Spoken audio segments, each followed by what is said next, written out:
Welcome back to the Thomas FreeMe TV and Podcast Show. How is everybody doing? This is Thomas FreeMe bringing you another powerful conversation.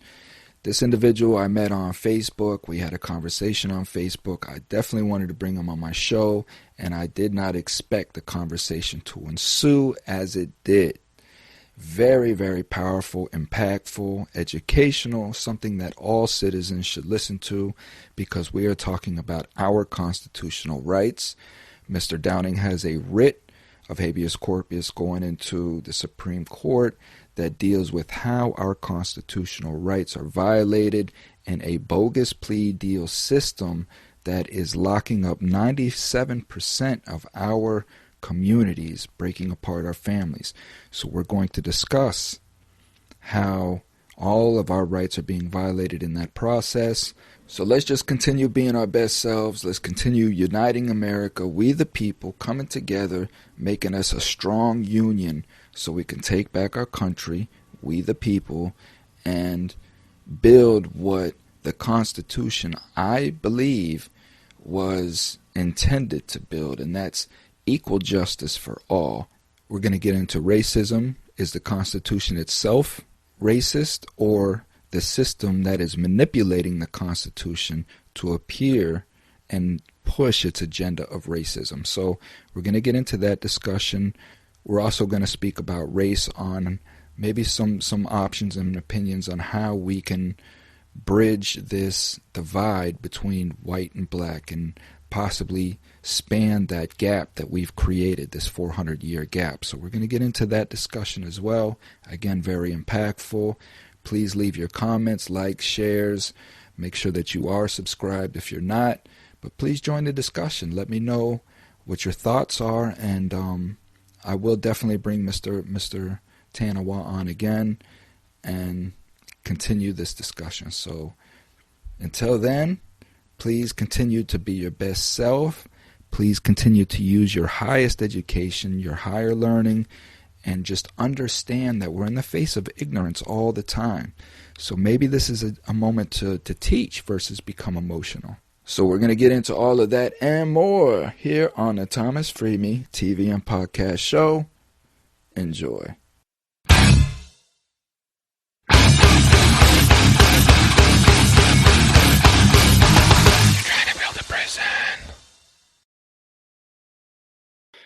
Okay, so good afternoon. Good afternoon. How are you? I'm good. How are you? I'm blessed, man. So how do you pronounce your name? Tanawah. Tanawah. Yeah. It means glorious eagle in Sioux. That's right. Yes, sir. That's beautiful. I've never ran across that. And that's native? Yeah, it's Sioux. Sioux. Part of the Oglala tribe of the Sioux Nation, yeah. What is it that we are going to be discussing today? Well, there's a lot to it, so I probably got to break it up into something specific, something that you would like your audience to hear about. So most everything that I'm dealing with has to do with the slavery institution, and I think that we know that from history, we know that from the 13th Amendment, we know that from the way that the system works in general. So there's a lot of history that has to go into that in order to understand the concepts. We can certainly talk about plea bargains. That's the main thing that I'm fighting. Plea bargains are not constitutional. Nowhere in the Constitution does it say that you can convict someone in any other way other than a trial by jury. And if you look at, again, the history of it, it goes back to the convict leasing days. So it was Chief Justice Waite. It was his court that specifically allowed it. And he has a long history of misreading the law, and we know that. And most of the rulings that we're dealing with are coming from that era, an era known as legal realism. And where the judges were making their own laws that were based upon their own social, political, or public policy, and they were altering the fundamentals of the United States Constitution. So the plea bargains are one of my biggest concerns, and what we're gonna get reversed. There's a lot of precedent that exists as far as case law, as well as also statutory law that says that you cannot create a rule that impairs the obligation of the contract, or a rule that takes away a constitutional obligation. So there's that. But then as far as the case is concerned, I can talk about that as well. What I did is when I first went in, I saw what was going on. I'd never been arrested in my life. This all came from a divorce that my wife wanted. When I saw what was going on, I knew it was wrong. It was contrary to all American principles. It was contrary to everything I knew. I have a degree in law, substantive law, and I knew that something had to be done. I wasn't sure exactly what was going to be done because I had to figure out what the actual root issue was. And once I figured that out, then, of course, I had some direction to go on. But in order to challenge the constitutionality of a statute, you have to be directly impacted by the statute. So I knew that I was going to have to get convicted. So we used no contact order to allow that to happen. I didn't tell my wife what was going on. I didn't tell anybody. And I just committed to doing it. So there was no contact order violation. And there were some very specific things that happened during the trial that were brought up. And through this act of, I guess, civil disobedience, I allowed myself to fall. When I got to prison, then I spent the time there petitioning other individuals, getting everybody else to get on board because I needed as big of an army as I possibly could to bring. So I filed the first writ on April 10th, 2019. And then over the course of the next 18 months that I was in prison, I stayed there all the way through my good time, right up until the day that they kicked me out, because I needed to get as many people as possible to petition with me. And I got thousands and thousands of people to do it. So, ultimately what happened here in the state of Washington was a grand jury issue that affects 9 other states. But there's a bigger issue with the grand jury as well. And so let's just break it off into 2. So first off, there's 9 states that do not do a grand jury whatsoever. They don't do it. Here in the state of Washington, Article 1626 says no grand jury shall adjourn or summon in any county. That is directly contrary to Clause 1 of Amendment 5, which says that no person. What do you mean? What do you mean that there's no grand jury? What does that mean for listeners that don't understand? Yeah. So obviously, the Constitution of the United States lays the fundamentals of the law, right? The procedures and processes that must be followed for adjudication of a crime, right? So when they bring you in, they got to follow the procedures and processes. Now, Clause 1 of Amendment 5 says no person shall be held to answer for a capital or otherwise infamous crime unless on the presentment or indictment of a grand jury. That's the grand jury clause. So it requires an indictment by a grand jury in order to hold someone over for a capital crime or an infamous crime. Capital crime is any crime that results in death, punishable by death. And an infamous crime, according to United States statute, is any crime that has more than 1 year imprisonment in a penitentiary, right? Now, it goes on one step further and it says it's not the amount of time that you get sentenced to, but the amount of time you can be sentenced to. So, what it boils down to is that you got to follow certain procedures. And that particular procedure says before you can arrest someone and hold them over for a trial, you must first have an indictment by a grand jury. Now, when you consider the role of the judges and what they do, so the judges are obligated to follow what's in the Constitution. They enter into an oath or affirmation to support the Constitution of the United States and anything that's in it. So the Constitution under Article 6 says the judges in every state shall be bound thereby anything in the Constitution or laws of any state to the contrary notwithstanding. They become the ones that are obligated to ensure that everybody has the due process is followed. So they're actually the linchpin of them all. So what happens is that you have the right to due process of law because the judges in every state have the duty to ensure that those rights are provided. So when you deal with rights in particular, and this is something that most people don't understand, is where do rights come from? Well, they come from someone else's duty to act, okay? Where there is no duty, there cannot be a right. So duties or rights always derive from another's duty to act. Now, let me give you an example, okay? In the Constitution of the United States, the first portion of it, Articles 1 through Article 6, it establishes the duties, okay? Now, we go to Article 3, for instance, and it says the trial of all crimes, with the exception of impeachment, shall be by jury, and the trial shall occur in the state in which the crime is said to have been committed. Now, is that a right or is that a duty? That's actually a duty, and is directing someone to provide a trial by jury in order to process this individual for a criminal case.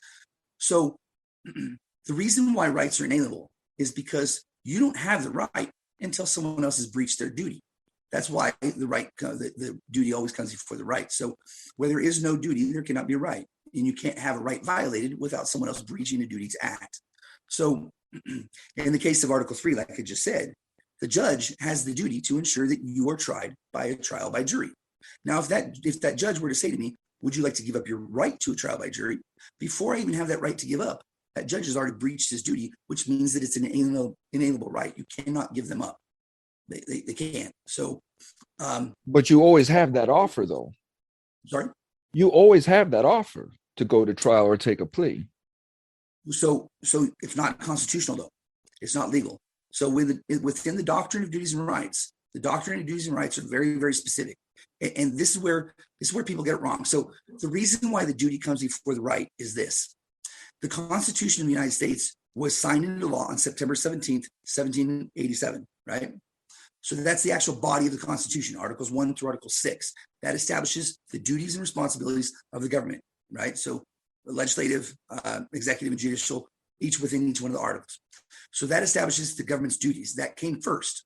Then the Bill of Rights was signed into law on December 15th, 1791. The rights came after the duty. That's why the duty comes before the right, because the rights were established after the duties were put into place. Therefore, the duty must come before the rights.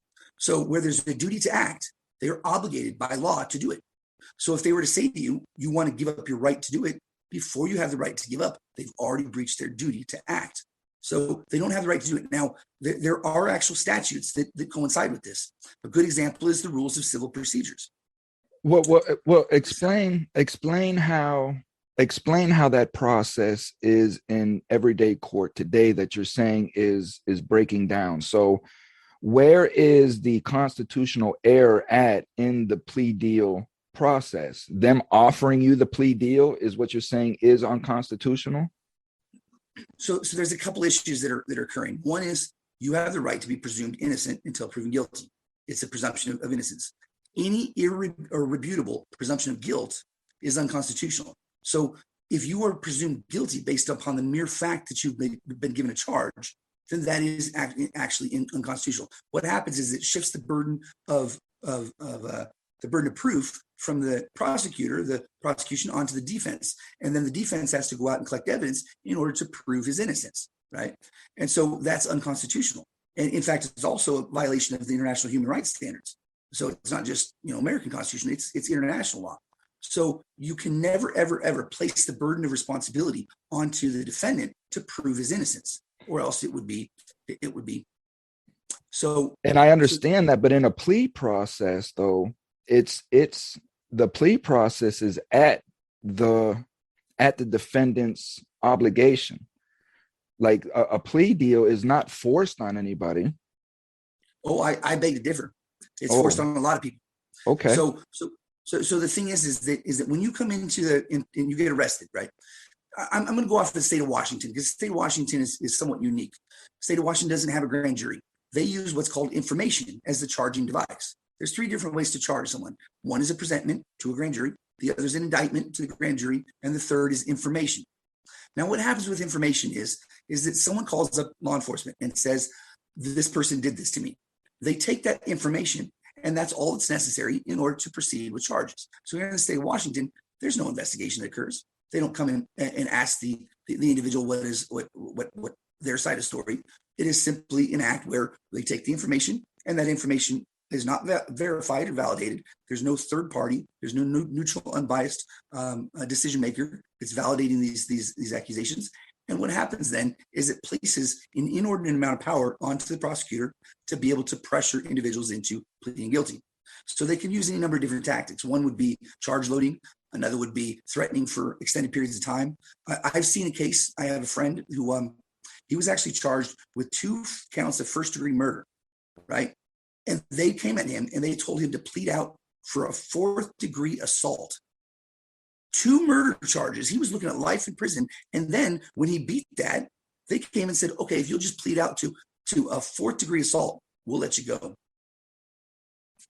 I mean, that's an inordinate power. That would have never happened had there been a neutral, unbiased third party, had there been a grand jury in place that would be verifying the accusations and determining whether or not a crime has actually been committed. It would take the power out of the prosecutor's hands. That's the whole purpose of the grand jury.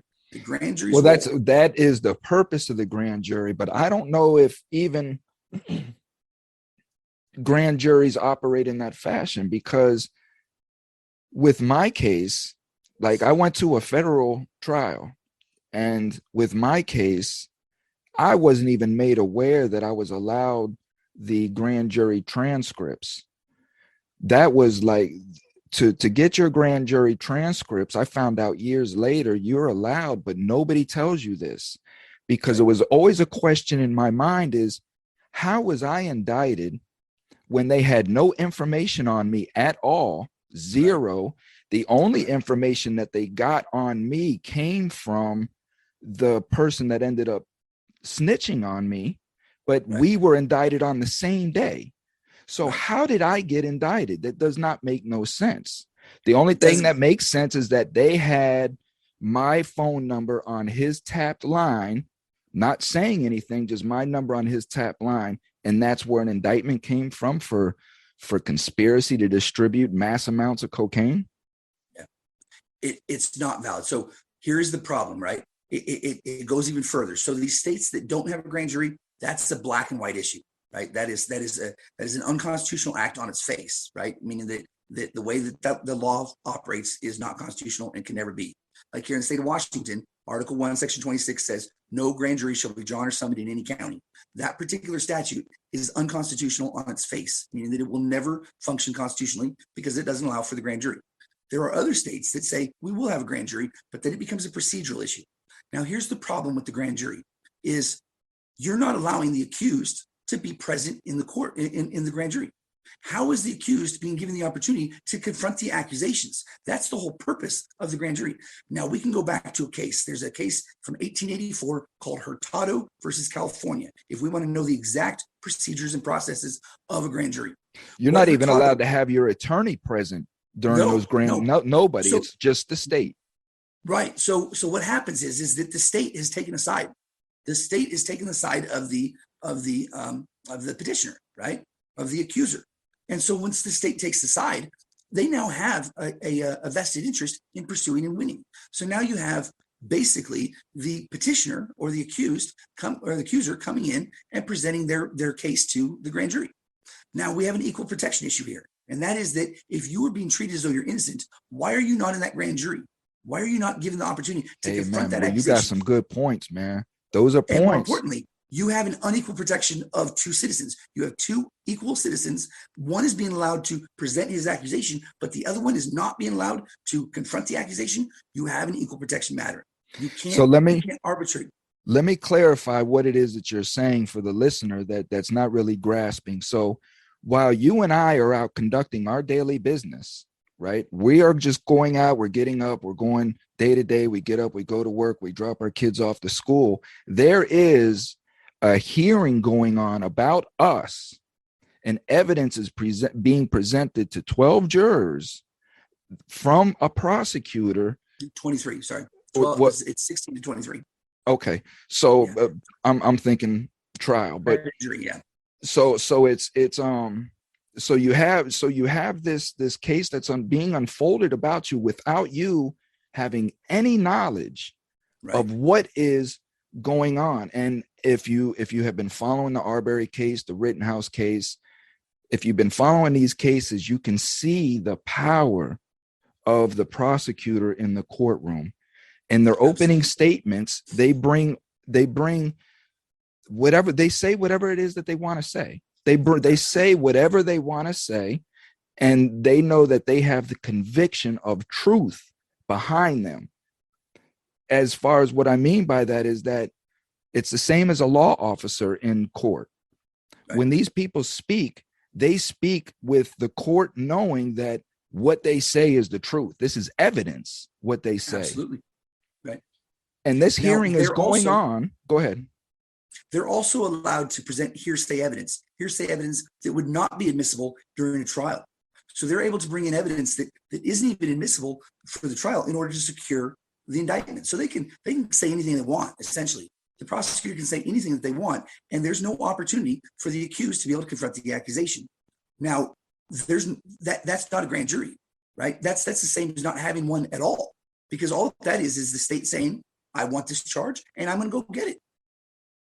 I mean, without having the accused present to be able to represent himself, to be able to confront the accusation, you have an equal protection matter. You cannot. And where we see that in the courtroom is when when, as you say, first degree murder, a guy gets charged with first degree murder. He don't fall under the pressure of the plea, as you articulately, laid out. He don't fall under the pressure of this plea deal for the aggravated assault. He goes to trial under this first degree murder. This prosecutor lays out this elaborate fictional case and quickly finds out that they don't have the evidence to support this case. So what do? They come now to the jury instructions and lower the charges to the aggravated assault they wanted him to plea out to. It wasn't even aggravated assault. Fourth degree assault here in the state of Washington is words. You don't even touch the individual. It's words. It is a misdemeanor, and you don't touch anyone. If you have bodily contact, it winds up being a third degree. That's how significant this was. So they had him charged for first degree murder to get him to plea out to essentially a misdemeanor? Yes, it was. Yes, that's exactly what it was.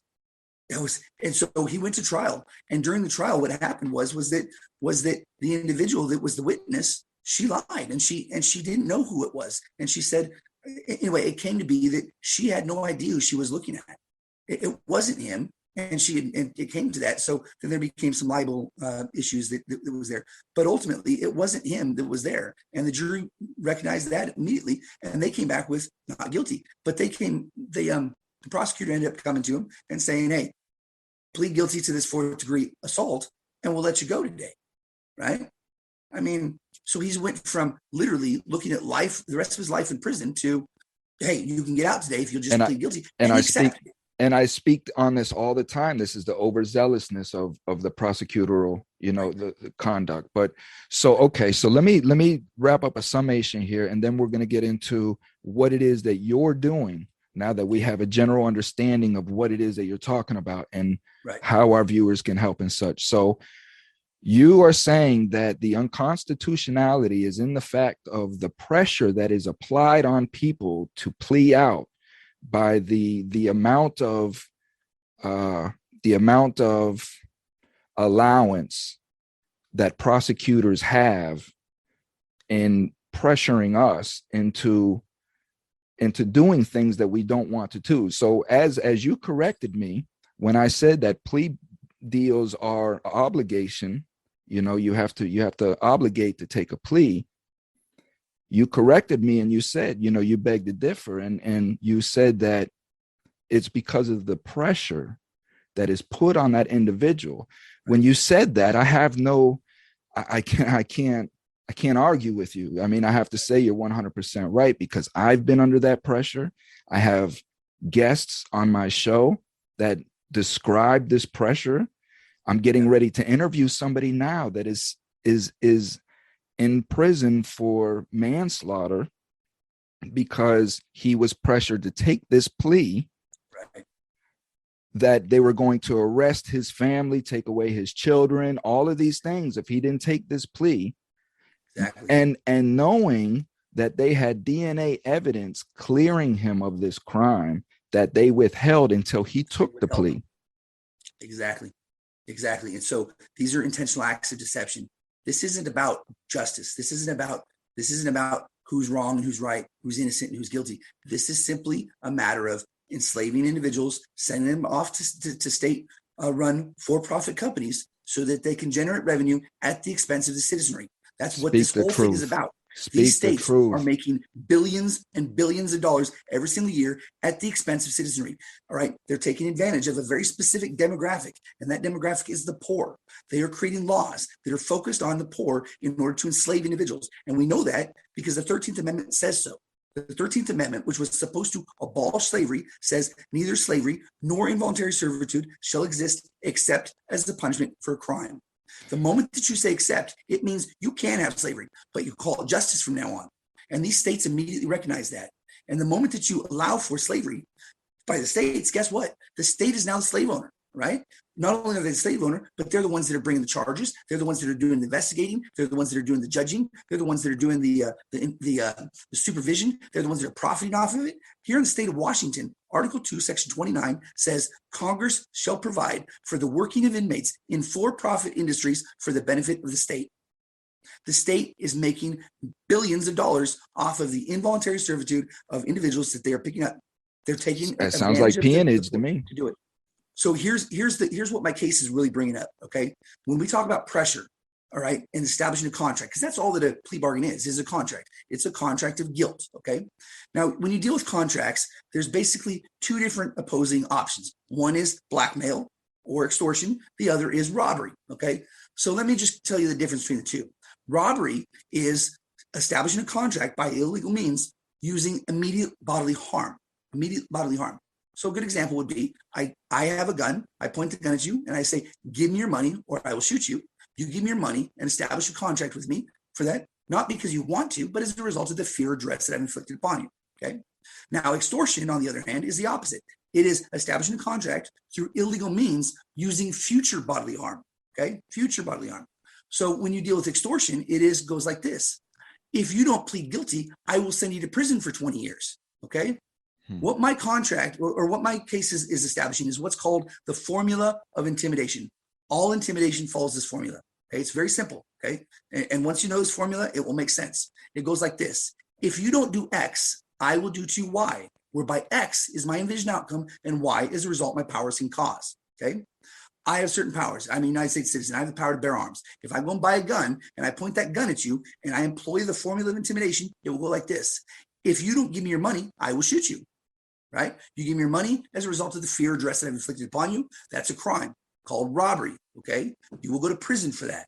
Now, on the flip side, if I'm a prosecutor, I have certain powers as well. I have the power to send you to prison, or the power to give you charges. If I abuse my powers, it will go like this: if you don't plead guilty, my envisioned outcome, I will send you to prison for 20 years. The result my powers can cause, you make that decision and establish that contract out of fear or duress that's been inflicted upon you. Okay. Now, in contract law, a contract is illegal if the way in which the contract is formulated is illegal. Then the contract which is formed then becomes illegal. Duress is a justifiable defense for a crime, a breach of contract, or a tort. The moment that you use duress in order to formulate a contract, it makes that contract illegal and completely breachable. Okay, you cannot use fear and duress in order to formulate a contract. You can't do it. Okay, that's this is why what you're saying right there is why you can't accept a plea deal or not a plea deal, but an affidavit under duress. You know, when the cops are in, right. Anytime that you can prove that you're under duress, it makes it unconstitutional, illegal to verify what it is that you're saying. Right. And that falls under Amendment 5. So Amendment 5 is where all this comes from. Amendment 5 says no person shall be compelled to act as a witness against themselves. Okay. That's the self-incrimination clause. Now, the key word is compelled. Okay. Compelled is defined by blacks as to bring about through the use of threats or intimidation. So anytime threats or intimidation is used in order to get you to act as a witness against yourself, that means that evidence is always and forever barred from prosecution. So when you take a plea bargain, down at the bottom of that plea bargain, it says, I did certain things and you sign it, which means that you were acting as a witness against yourself. And the way that they get you to do it is through the use of threats or intimidation, which is in violation of the Fifth Amendment. You can't do that. All these plea bargains are all unconstitutional, every one of them, because the system is taking advantage of the individual. We have a 96 to 98% rate of plea bargains across the United States of America right now. That is 96 to 98% of the cases that don't even get to tell their side of the story, and that is an egregious failure of the justice system. It don't even make sense. And how is nobody questioning this? You know what I mean? Who has a 98% win rate? You know, but you know what they're telling the people, though? They're telling the people is that these people are guilty. 97% of the people that we catch are guilty. So that's how efficient our policing system is. This is what they tell the people. The problem with that argument is if you go to the criminal procedure manual right now, okay, and you were to read the preface of it, in the second or third paragraph, I don't remember which one, second or third paragraph, it will say, and this was written by a circuit court judge from the Ninth Circuit. So federal judge, Ninth Circuit, he said, most prosecutors across the United States agree that as much as 15% of the people in prison are innocent, but that is an acceptable deviance because our system isn't perfect. I'll tell you what, that number is a lot higher than 15%, but we got them to admit to that. If that's true, and that number is accurate, then there is right now today over 600,000 people that are suffering innocent because the system's too lazy to follow the rules and to do things the proper way. We don't have to prosecute or criminalize every single thing that occurs, right? I mean, if a husband and wife have an issue, you don't put a criminal element between them and separate them. Why don't you send them off to family counseling? Okay. But why is There's this happening? alternatives. These are the questions: is why? Why are they doing this? Why is it set up in this fashion? Money. That's right. So when we're sitting here, I lost you here. Can you still hear me? I can hear you. I can't see you. Okay. There you go. There you are. Okay, back. Okay. So the reason why they're doing it, it's real simple. It's well, we they're understand treating government as though it's a business, right? They tell us every day. They say this is the criminal justice industry. Okay, that's a fallacy. It's a lie. It's an illusion, right? This isn't an industry because an industry, by definition, is a subsection of manufacturing. There's 3 requirements for an industry. One is you must have a product that you produce. 2, you must create revenue, and 3, you must pay liabilities. All 3 of which the justice system does not do. They create criminals, all right? They create slaves. These are not something that is a product that they sell, right? So this is a group of people that are taking advantage of the citizenry by telling them lies and misinformation in order to increase their revenue. This is their industry. If the Constitution of the United States got its way, guess what? They would all be out of a job because the Constitution of the United States says that we are to be free, right? Their job is to ensure our freedom. But instead, they're taking advantage of it. So they've taken this weapon that was meant to protect the citizenry, and they've made it a weapon against the citizenry at their own hands. But let me ask you this on that point that you just made. Let me ask you this on just a side note, real quick. Do you think that the Constitution is? I want to be careful on how I ask this. Do you believe that the Constitution was written to keep Black people enslaved? Do you think that it's a racist article to begin with? We understand the element of how life was at that time. We understand the forefathers were coming over here trying to create a new America, so to say. But do you think that article, you know, the Constitution is a racist article? So racist, no, but I'm gonna tell you why. Okay, so there's a couple of things that we need to discuss there.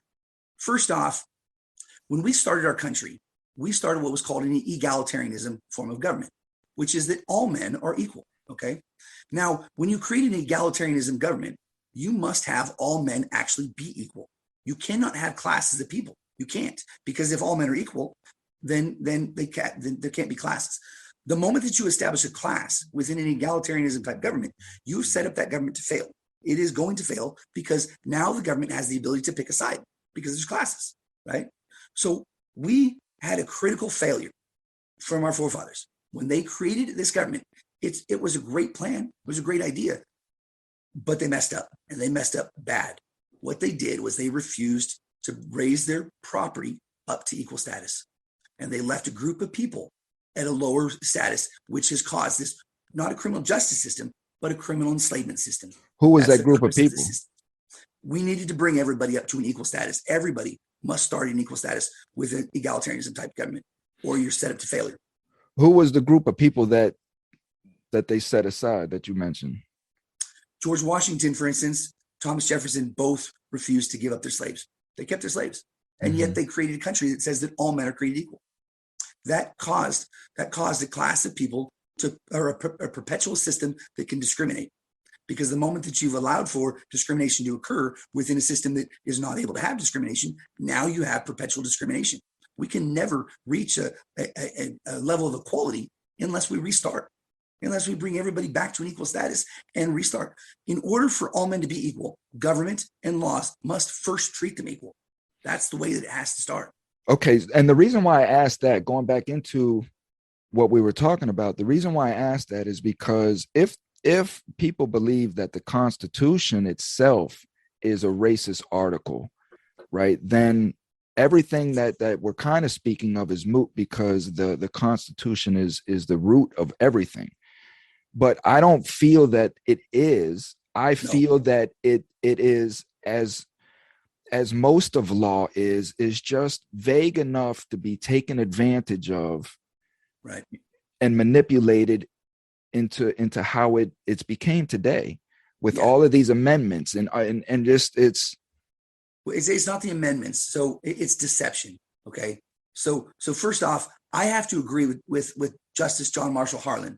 John Marshall Harlan was the one that provided the dissent for the Plessy versus Ferguson case, which Plessy versus Ferguson allowed for racial segregation in the South. Okay.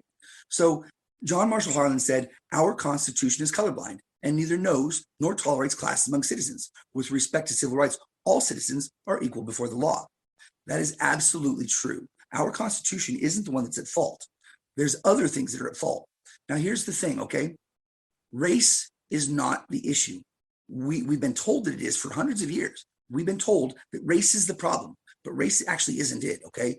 That is a lie. It's called a diversionary tactic, and it was created by our government in order to get our attention off of them and focused on each other. Because as long as we're looking at each other as the problem and it's race-based, that pits us, the people, against each other. And then we don't realize that the real antagonist is actually the government, okay? And the reason why it is because the roots of slavery have always been primarily economic, okay? All through history, if you owed a debt to someone and you couldn't pay that debt, you could sell yourself into slavery in order to settle the debt. It was a feasible alternative for debt management, okay? That is the root of all slavery that exists, okay? So that's an economic issue. It's not a race-based issue. That's an economic issue. Now, if we look at the criminal justice system in general, right, and we look at the adjudication process, right, you're gonna get a little bit more information from that to key on. So the way it works is this, okay? If you choose to violate the law, you incur a debt to which you are charged and then called to account so you can pay the debt. These are all very simple accounting terms, right? And accounting, of course, is economics, okay? Now, the case that I'm bringing forward dealing with the grand jury is this. Now, the way that debt normally works is if I want to purchase something from a store, a bill will first be generated, which I sign and accept. Then my account is charged and I incur debt to which I then have to pay. This is a very simple method for transactions to which anyone can understand, okay? However, if the store charges a person's account without billing them first, that's called fraud. You must always bill before a charge is generated. And how this applies to these cases across the United States is that an indictment is called a bill. So absent indictment, people are being charged fraudulently because they're not being billed first. This is a very simple system. Our forefathers, they weren't elaborate men. They weren't creating these elaborate institutions or crazy systems that only men of rich or educated or noble statuses could understand. They were simply trying to create a reconciliation system that reconciled the debt that was owed to society. That's it. It's a debt-based system. But as long as we are talking about race, the people don't realize that the problem is the government, not the people. If we came together and united, we would realize that we didn't start this problem. This wasn't black versus white. This wasn't man versus woman. Those were tactics that were created by the government in order to keep us in a perpetual state of ignorance. And it's time for us to stop this ignorance. I mean, yes, I think the agreement is that slavery itself is not racist, but America targeted slavery specifically towards black people, you know. So I'm not going to go into the origins of the issue because I don't know. I mean, I'm not going to say I don't. Nor do I. I don't see how they owed a debt. I guess what I'm trying to do is play just devil's advocate, which I'm a white person and right. Such, but I'm just trying to understand how a black individual would view what you're saying and believe what you're saying, because I'm convicted with you. I understand what you're saying, and I'm trying to get it to where our listeners that are skeptical, because that's what I want my channel to be, for the skeptics to come and say, okay, you know, this conspiracy, I want to unite America into believing what it is that you're saying. Yeah. And so a lot of that is black people, because they have been under control of the Democratic agenda for so many years. And it's how do we get them to understand that what we're saying, if I'm articulating that correctly. The thing that I would say to that, and I run into this a lot, I've actually, and I've been getting a little bit better at it, because it's a very sensitive subject. I understand it is. You know, a good example is I have an individual that I'm working with down in Alabama, a great guy. He's in prison. He's going to be there for a while, but I really think that he's a good guy. And that's one thing that I've come to understand is that most of these people they're not evil. We're told that they're evil. The system says that, but that's not true. I went to prison and I was innocent of whatever. And I went there and I didn't meet a single person that I didn't like. And that's a really strange thing to say, but it's true. I was not uncomfortable until I got around the guards. They were the only ones. God sent me to prison because that's where he wanted me to be. I wasn't at all in danger. And I was there for a long time. Anyway, that's digressing. But here's the thing. This is a very, very sensitive subject. And one day I had this individual from Alabama. He said to me, he was really excited about what's going on. He knew the whole story. He knew what was happening with my case. And he said that he couldn't believe what was going on. He was thanking me for it. And in my mind, it wasn't that big of a deal. I'm thinking, well, I'm just returning to what I was before. I was already free at one point. I'm going to return to be free. It wasn't a big deal. And I kind of blew it off. But later on that day, I kind of went back and I read his message again. And I realized that this is an individual who has spent his entire life living what I've only had to live for just a couple of years, his entire life. And then his parents, their entire life, and his grandparents, their entire life. I mean, this is a group of people that have historically been treated just horribly. I know only a little bit of it because I've only had to suffer just a short period of time. These are people that have been targeted by the system for decades, for centuries. And yeah, so this is a very sensitive subject. But one thing that's really important for all of us to understand is that this is our America. All right. This isn't my America. This is our America. We the people. And if we want to move forward with our America, we got to figure out a way to do that. And the way that we do that is that I don't know what happened in the past. I had no control over that. Okay. But what I do know is that right now, today, I want to work together. I want unity. I want us all to have peace and harmony because that is going to keep people out of jail. That's going to keep people out of prison. That's going to stop having these acts of violence against each other if we can just come together in unity. But here's the problem, okay? The court does not want unity. Law enforcement does not want unity. The government does not want unity. Those are not something that's consistent with their business model. So the court has been putting into place for years and years. They've been putting in, we're talking Supreme Court. The Supreme Court for years has been putting into place rulings that are intentionally undermining the union of our government and providing for states' rights, which states' rights is simply code word for segregation and discrimination. All right. The moment that you allow for the states to have their own rights and act differently however they want, then you have a absence of harmony. The whole point of the union and what we were trying to create was harmony among all 50 regional governments. So we have peace and continuity, right? But instead, from the very start, the Supreme Court of the United States put into place rulings that allowed for the individuality of each one of these states. And when you have states that are each competing for their local interests and views, then you have disharmony, okay? You don't have equal treatment among all the locations, right? If I'm here in the state of Washington and I go over to the state of Oregon, guess what? I'm treated differently than I would be otherwise. How is a United States citizen residing in Washington state being deprived of rights secured by the Constitution and enjoyed by United States citizens in the state of Oregon? That's because of this disharmony. That's because the court and the system does not want harmony. They have been undermining the union for years. So is that's the United States. That's the pernicious decision that you're saying our forefathers put into the Constitution was the individuality of each state versus the union, and the courts are manipulating that into such as you just described. So our system of government prior to the Constitution, prior to becoming a constitutional-based federal republic, was a confederacy. Mm-hmm. Now, a confederacy is individual sovereign states with a loose central government, right? But they maintain their sovereignty at the edge, okay? That type of a government does not have unity. It doesn't work together. Now, when we were getting ready to move into a federal republic, there were certain reasons why we needed to do this, okay? Let me give you just three of the examples. One was there was no executive officer to oversee the implementation of federal laws at the state level. There was no president, okay?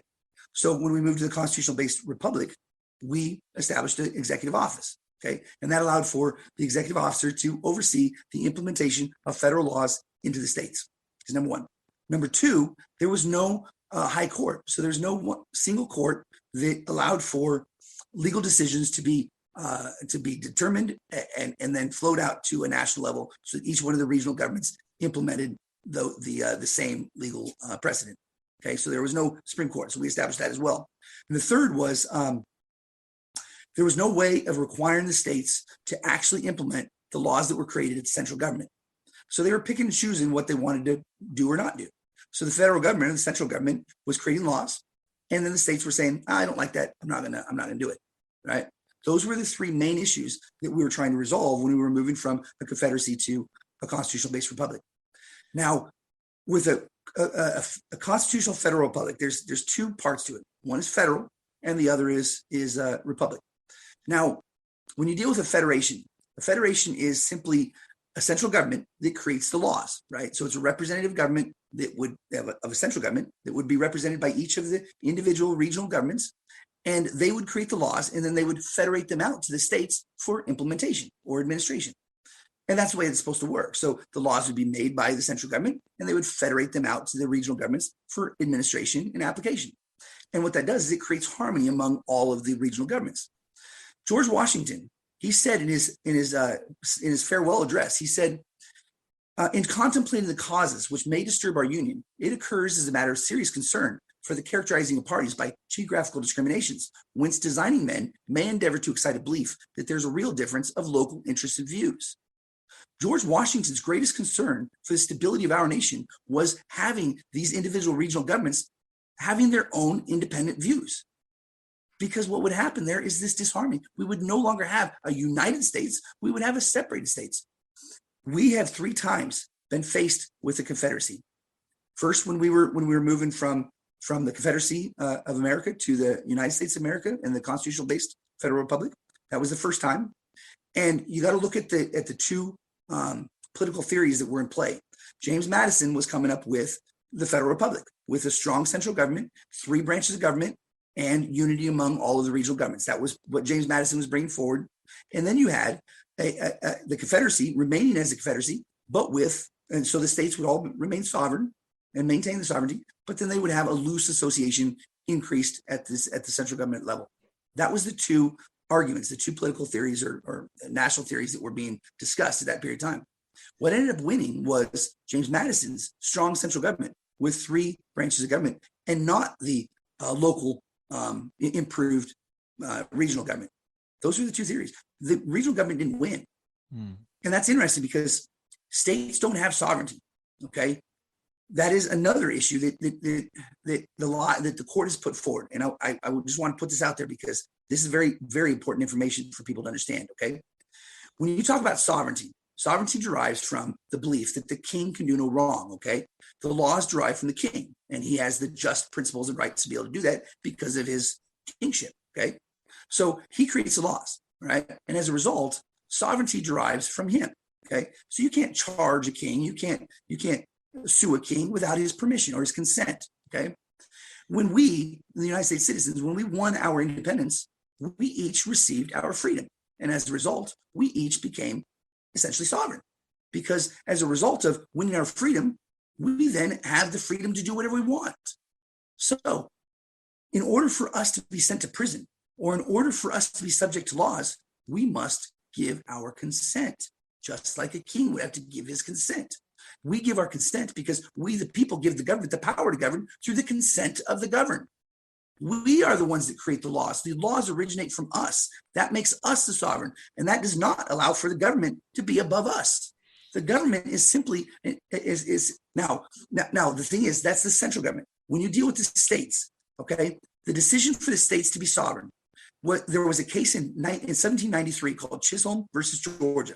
In the case Chisholm versus Georgia, this was the first time that sovereignty was actually questioned. And in that case, an individual from South Carolina was suing Georgia for whatever it was, I don't remember. Anyway, this individual was suing a separate state that he didn't live in.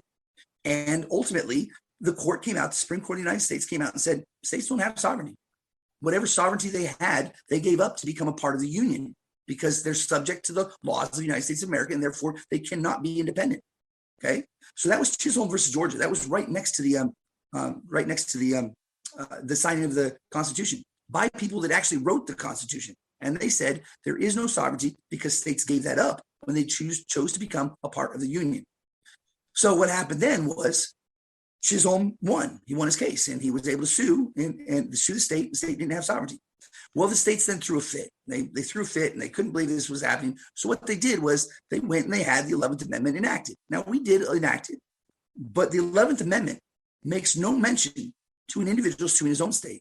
The only thing that the 11th Amendment says is that you can't sue a different state. So I can't sue the state of Oregon because I won't have standing in Oregon. That's all it says. And if you read the 11th Amendment, it says it makes no mention whatsoever to suing your own state or agents of your own state. Okay, so what happened then was 1793, they made the decision states aren't sovereign. Then 1798, I believe, you had the 11th Amendment enacted. And when it was enacted, right, it technically overruled partially this Chisholm versus Georgia case. It said that now you just can't sue a different state. So then fast forward to 1890. Okay, so from 1793 to 1890, you have Hans versus Louisiana. It was presented to the Waite Court. The Waite Court said in their ruling, they said, we don't read the 11th Amendment literally, we read it figuratively, and we believe that it says this, or we believe that it means or implies this. The United States Supreme Court has no legal authority to alter, amend, or destroy the Constitution of the United States. That is the sole duty and responsibility of the citizens of the United States. That's in accordance with Article 1. Article 1 says this Constitution says all legislative power shall be vested in a Congress of the United States consisting of a House and a Senate. So all legislative power must be done by the people. But more importantly, the Constitution of the United States specifically identifies within Article 5 the special amending procedures to change or alter the Constitution of the United States. And nowhere in it does it say that a judge or the judicial branch has any right to alter, amend, or destroy the Constitution. That Constitution is a contract. And as a contract, I'm challenging the court. Show me where within the four corners of that Constitution it says I cannot sue my state. They can't show me that. And as a result, that is a duty. It's a duty that they must follow. And no, states are not sovereign. They can't be sovereign. But there's a reason why that was put in place. So the Waite Court made the decision that they're going to be sovereign. And they made that decision for some very specific reasons, and I come back on that. But they made the decision. But it's not written in the Constitution. They altered it to do it. Now, what's important and what's interesting is that in 1995, there was another question that came forward about sovereignty. It was in the Seminole Tribe of Florida versus Florida case. And what's interesting there is the court didn't decide to overrule the sovereign immunity issue, but rather Justice Souter provided the dissenting opinion. And what Justice Souter said was there appears to be two versions of the 11th Amendment that exists. One enacted by the people in 1795, the other conceived by this court almost a century later. Justice Souter said himself that the court conceived it. It's not even based on valid law. Hans is not going to be difficult to overcome. You can't, the judicial branch has no right to alter the Constitution of the United States. But more importantly, when you look at the Waite Court and the things that Waite did and his intention, Waite was an individual that actually said that the 14th Amendment may stand forever, but we intend to make it a dead letter on the books. That's what he said. He wanted to proliferate the slave industry. You can look at his rulings that he put into place. They are horrible, disgusting rulings.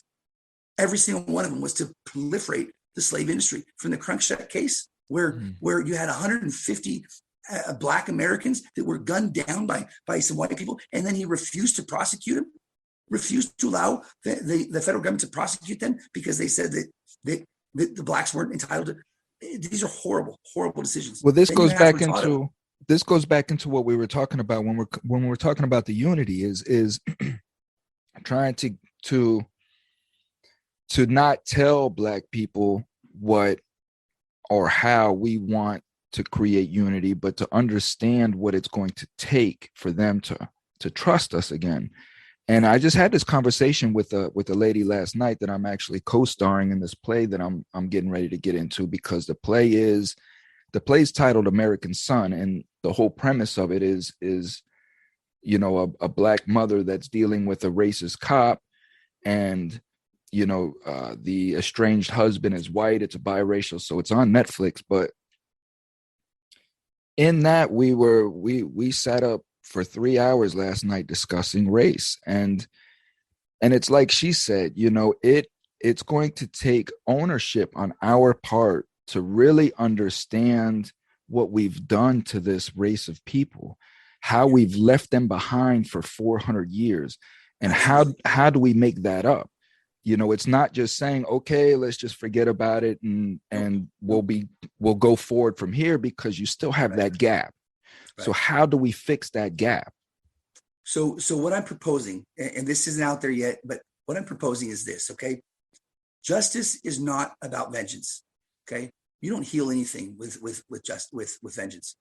So I think that I wrote into the introduction, or the introduction to the Supreme Court, I said, vengeance solves nothing. Casting blame fails to grasp the greater message, and our mutual hope should be reconciliation, not just with each other, but with the faith in the source of our nation's foundation.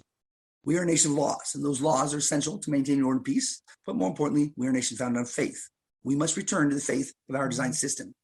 Now, the reason why I say that is that we have a system today that is built upon the model of vengeance. Okay, it's a punitive system. You do something, it's going to be eye for eye, tooth for tooth. You're going to pay for the things that you've done, and that returns back to a debt-based system.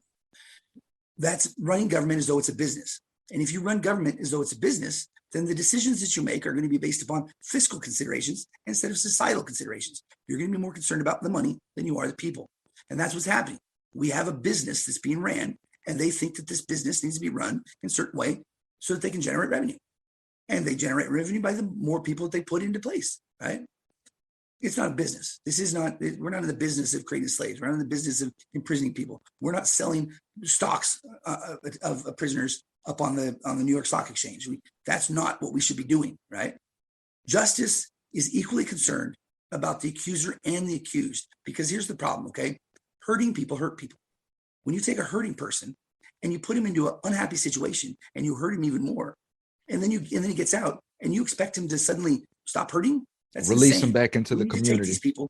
Justice is about forgiveness. It's not about vengeance. When you take these people there, when you say, listen, something happened to you at some point in your life, early childhood trauma happened to you, we need to address that issue, because that's the source of all problems. We need to recognize the fact that something happened to this individual at some point in his life that changed the trajectory of his life. We need to stop looking at what they do, and we need to start looking at what's been done to them, because something has been done to these people, and then we can start resolving this issue.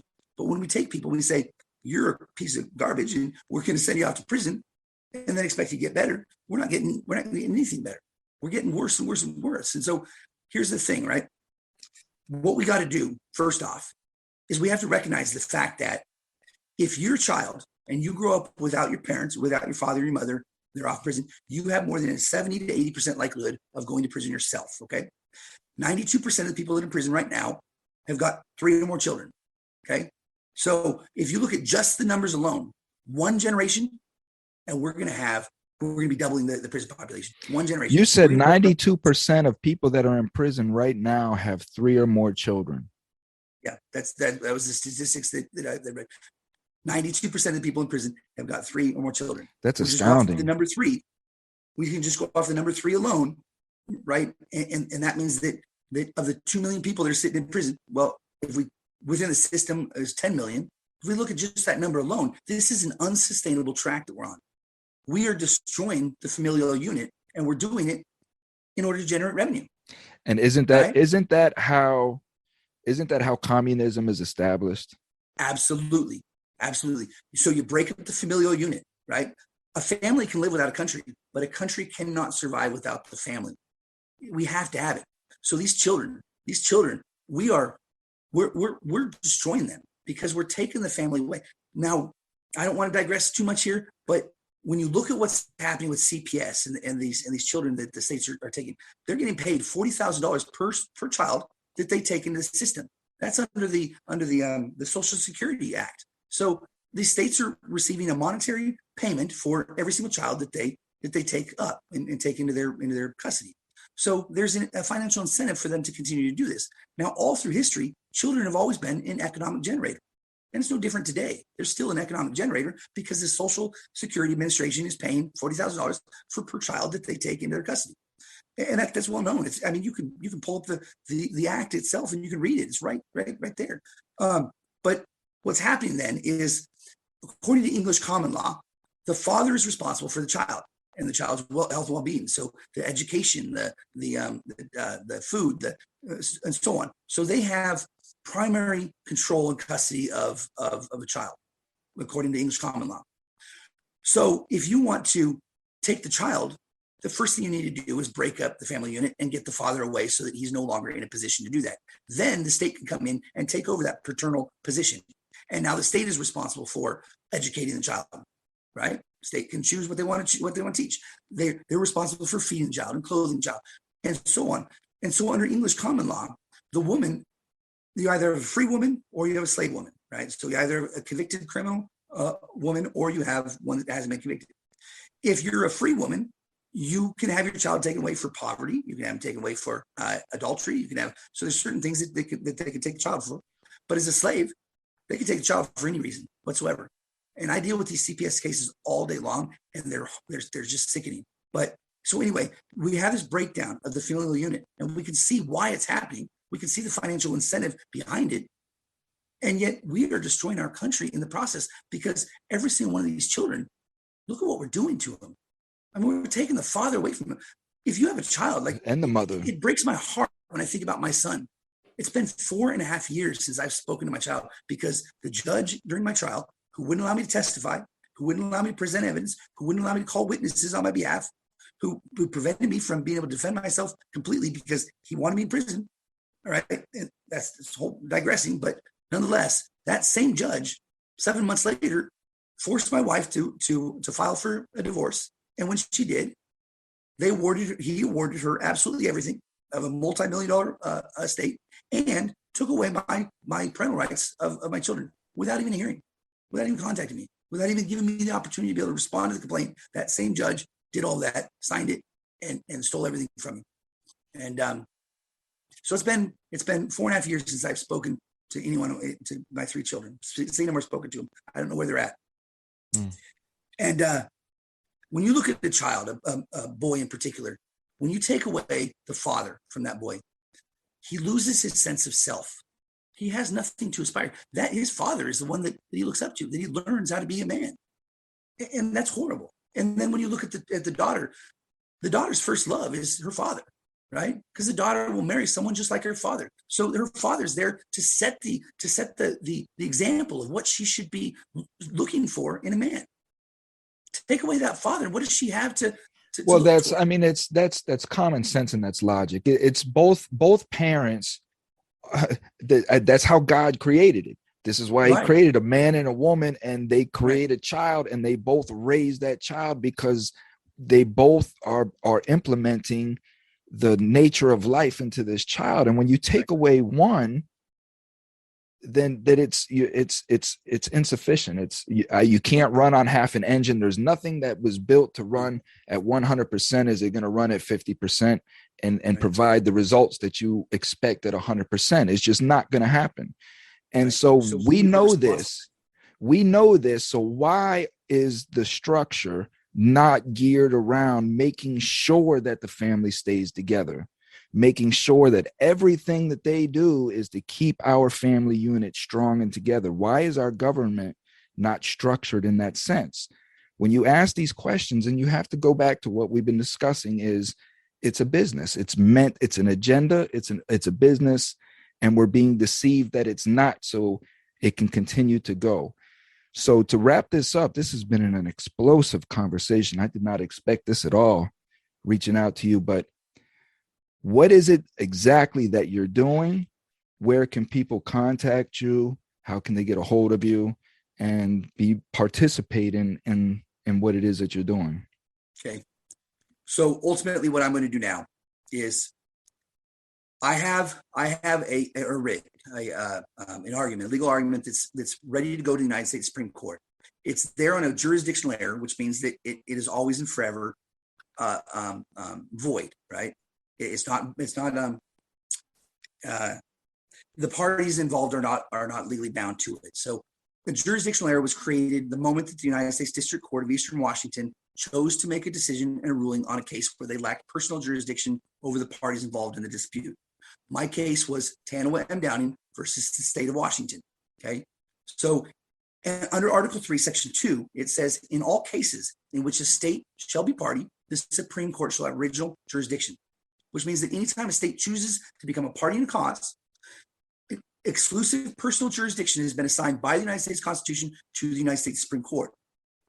So there's two instances in which the Supreme Court has original jurisdiction, and that is anytime a foreign dignitary is named a party and anytime a state is named a party. Okay. So when the state is named a party, guess what? They can no longer act as the judge and make a decision in the case. And that's supported by the Federalist number 10 by James Madison and the Federalist number 78 by Alexander Hamilton. They both talk about this issue. Now, in the case of James Madison in the Federalist number 10, it was the article titled "The Union as a Safeguard Against Domestic Faction and Insurrection." And in the article, what James Madison said is, no man is allowed to be judged in his own cause because his interest would no doubt bias his judgment and not improbably corrupt his integrity. With equal, nay, with greater reason, a body of men are unfit to be both judge and party at the same time. So states cannot be, and they were never intended to be, both judge and party at the same time because of the bias, prejudice, partiality, which would ultimately transpire as a result of it. Anytime a state becomes a party in cause, the state no longer has legal authority to act as the judge in the cause, and exclusive personal jurisdiction has been assigned by the Constitution of the United States to the United States Supreme Court. Now, what's important to note there is that that's a duty. It's a duty. So when we talk about the Supreme Court being a court of discretion, that's an act of legislation. Acts of legislation must also conform with the Constitution, or else they will be unconstitutional. Congress can't just create an act that is contrary to the Constitution and have it be legal and lawful. So the Judicial Reform Act of 1925, which gave the Supreme Court the authority to be a court of discretion, is only constitutional so far as it complies with the Constitution of the United States. And the Constitution says that there's two instances in which the Supreme Court has original jurisdiction: anytime a foreign dignitary is named party and anytime a state is named party, which means that my case can now go to the court, which had original jurisdiction in the case to begin with. The moment that the United States District Court ruled on a case in which they lacked personal jurisdiction, that created a jurisdictional error, which means that this court exceeded the power authority statutory conferred upon it by the Constitution. Now, in that judgment summarily dismissing it, the district court judge even said that he lacked personal jurisdiction, or he lacked jurisdiction in the case. So the problem is why did you rule on a case in which you lacked jurisdiction? Now, like I said in the beginning, I went to prison and I got thousands of people to petition with me. We filed these cases there were hundreds going in every single day or every week. And they were going to both courts, both the Eastern Washington and Western Washington. But I had everybody use the exact same two parties, right? It was their name plus the state of Washington. And that was every single case that we submitted. So what happened then was that when it went to Western Washington, the court over in Western Washington, before that court took any action whatsoever, they ordered the court to substitute the respondent from the state of Washington to the warden. Now, why did they do that? Because that court recognized the fact that they did not have jurisdiction in a case where a state was named a party. And as a result, they had to substitute it with someone else so that they could have jurisdiction, someone that they had personal jurisdiction over. So they replaced that with the warden. Now, whether I'm right or wrong is irrelevant. What happened was there was an error that was created as a result of him making a ruling on a case that he didn't have jurisdiction. But the good news is that now that case is going to the Supreme Court, because at a minimum, the Supreme Court has to deal with the jurisdictional error. Now, what happened back in Guantanamo Bay area, I think it was 2004, there was a case called Rashad versus Bush, I think, or Rashul versus Bush. And what happened was that it went to Supreme Court, and Supreme Court made a decision that it was similar. There was in fact a jurisdictional error that they identified, and they decided to not make the ruling on it because they didn't want to have to make the ruling. Instead, what they did was they reversed the judgment, sent it back to the district court for legal and constitutionally acceptable adjudication, and the district court immediately dropped the charges. I was afraid that they would do that with me. I'd get to the Supreme Court, they'd simply reverse the judgment, send it back to district court, and then they dismiss me legally, and we'd never get into the court to actually get this argument put into place. So what I did was I presented this. My civil case is Tanawah Downing versus the state of Washington. That's the criminal case, or the civil case. My criminal case is state of Washington versus Tanawah Downing. They are the exact same parties. So if they rule and decide that the first one, the civil case, is unconstitutional, then guess what? They are automatically declaring the criminal case unconstitutional because the parties are exactly the same. Simply rearranging the order of the parties does not magically change the representation of the parties. If 1 + 2 = 3 is unconstitutional, then 2 + 1 = 3 is also unconstitutional. They are both going to be. So what that does is it requires the Supreme Court to actually make a ruling on this case. That's what I want. Say that we get the rights that are contained with the Constitution of the United States. Say that we get them. That's all I want. And then we can go on about our business, but don't continue to lie to the people. So this is what I'm doing. Okay. Because the states have done what they've done, and they've proceeded illegally and unconstitutionally. At this point in time, anyone can file a writ of habeas corpus on behalf of someone else that they feel is being held in violation of their constitutional rights. My writ of habeas corpus is on behalf of every single person who is being held within a state prison system, because every single one of those cases are a state versus them. And I'm sorry, but it is what it is. I follow God. I believe in him. I know what God's attributes are. I know what God's direction is, and I believe in him. It scares me too to think some of the things that could happen. But at the end of the day, God says release the prisoners, get them out of there. And that's what I'm trying. That's what I'm going to do. So we can do this. Amen. Because my case, when you deal with a writ of habeas corpus, it's an all or nothing deal, right? So I presented this argument to the court, right? Article 3, Section 2, the state's a party, and as a result, they can no longer judge. And under Civil Rule 60B, B4, in fact, under Civil Rule 60B4, anytime a court renders a decision in a case where they lack jurisdiction, then it becomes a void judgment. And a void judgment can always and forever be vacated. It will never be valid. And as a result, I'm not arguing for anyone's innocence. I don't know if they're innocent. That's between them and God at this point in time. But what I am saying is they're not guilty, because guilt is a process, and the state did not follow that process. And as a result, you cannot violate the law in order to enforce the law. Follow our laws. They're in place for a reason. Follow them. And if you don't want to follow them, great. Then we'll just have lawlessness. But you cannot justify a criminal act in order to pursue a criminal act. You can't do it. So if anyone wants to get in touch with me, I would recommend that they start with Facebook. I've got the contact information there. But ultimately, I need people's prayers. I'm not asking for money. I'm doing this because it's the right thing to do, because I just know that if I could win my case, then the way that it works is we all win our case. And I'm only asking that they enforce the laws as written. I'm not saying change anything. I'm just saying if the laws say that something will be done in a certain way, then we must follow that way. Laws do not change arbitrarily. That's tyranny. Constitutionalism demands that the laws evolve only through suffrage. Therefore, it's up to the people to decide whether or not the Constitution applies to them, and not a judge or a state. Let the people decide. If, in the opinion of the people of the United States, any of the provisions or guarantees of the United States Constitution are in any particular way wrong, then let it be corrected by an amendment in the way in which the Constitution so designates. Until, if and when that time comes, every single United States citizen is entitled to every single right secured by and enumerated in the United States Constitution. That's what I'm doing. Thank you so much. There's some ugly, sadistic monsters on the other side of that writ that you're talking about, and I agree with you 100%, but I worry about your safety in these matters, because it is what it is. If my safety is in danger because of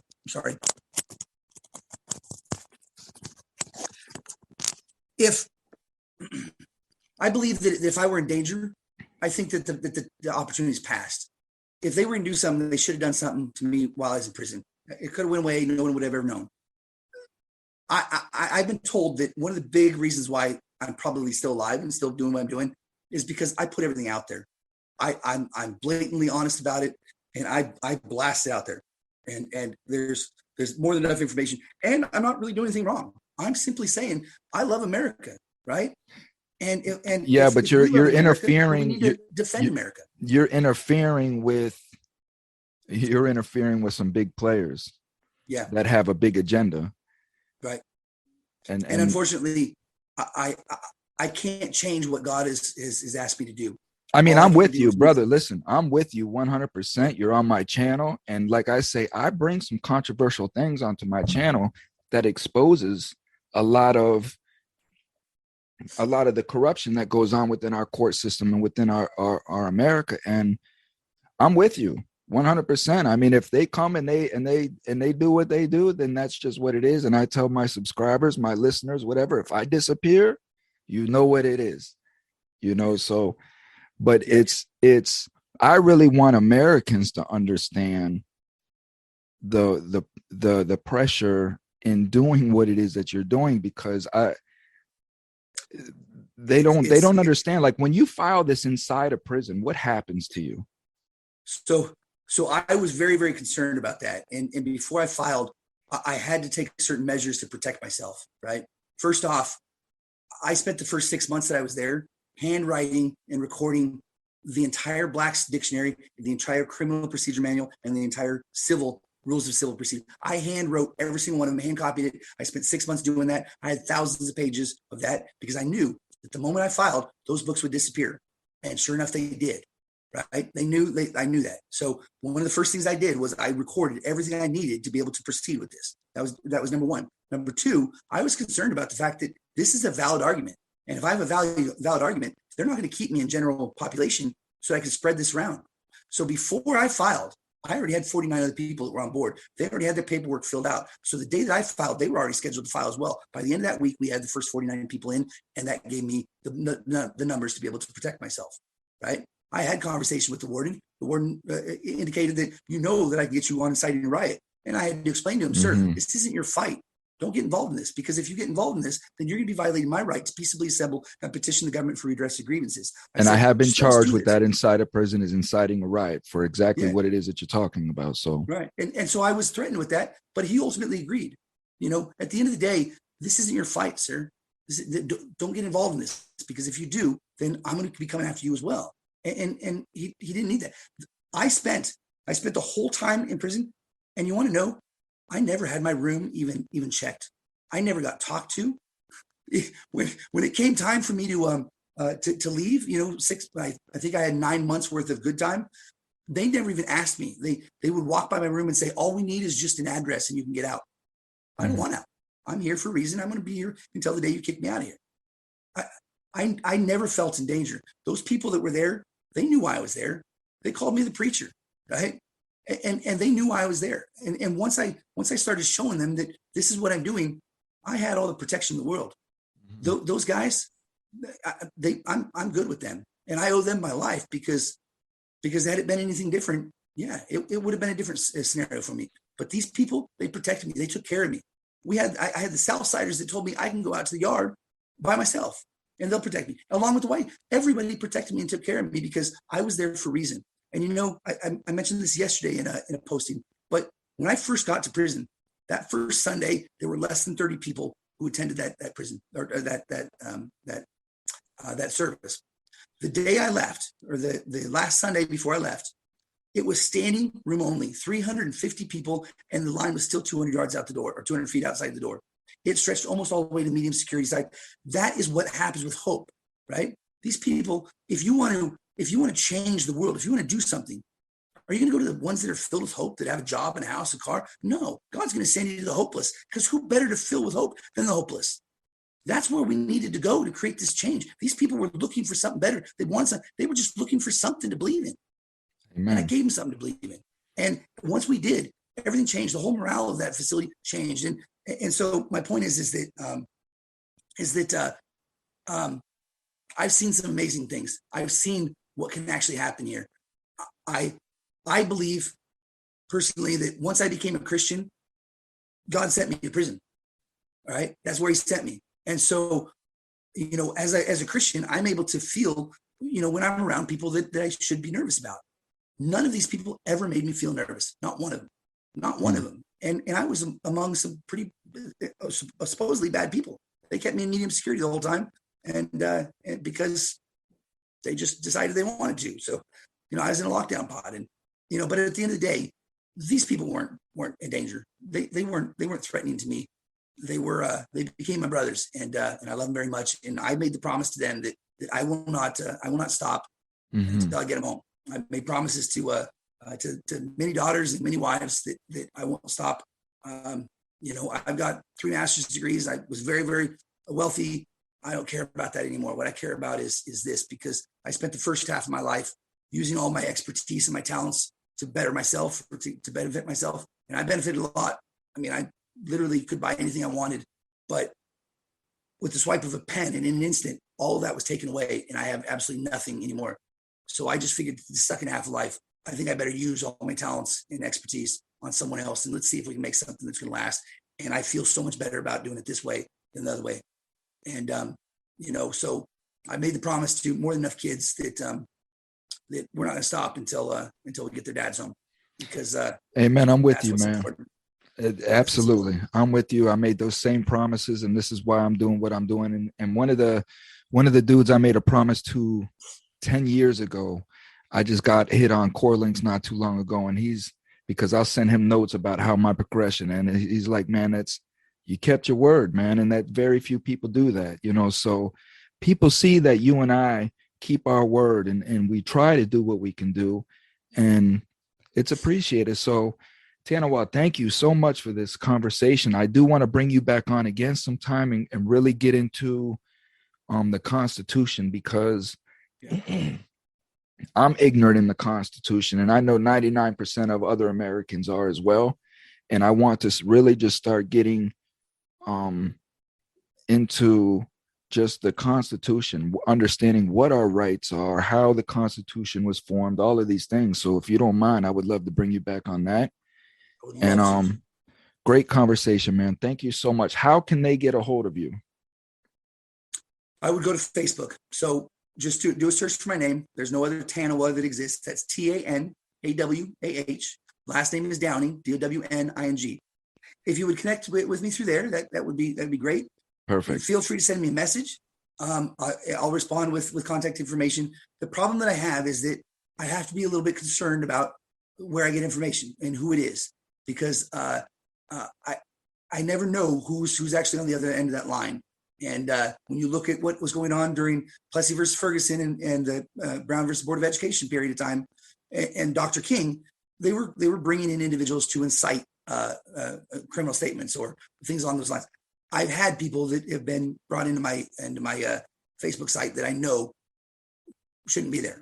I know that they were wrong. They were asking the wrong questions. So I'm a little bit leery about that. So if you'll connect with me, and if you'll just give me a moment to actually confirm who you are, then I would love to talk with you. And everything I know is free. What God gives freely to me, I give freely to everyone else. What's important here is that this knowledge goes to everyone. It's not about paying for it. It's not about hoarding it. It's about everyone sharing in this knowledge and spreading it, because the more that spreads, the quicker the Supreme Court of the United States is going to open their doors and allow me in to present this argument and get those guys home to their families. Thank you. Amen. Amen, man. I mean, it's here again. This is Thomas FreeMe, and I'm bringing another guest on to unite America and just educate and just try to bring us together to make us, one strong, harmonious unit. And we can just put the power back into the people's hands. So, Mr. Tanawah, again, thank you for coming on the show. Love to see you back again. Take care. Stay blessed. Till the next time, everybody, continue to be your best self. Stay out of your emotions. Think logically, realistically, and let's keep this thing pushing. God bless America. Thank you so much.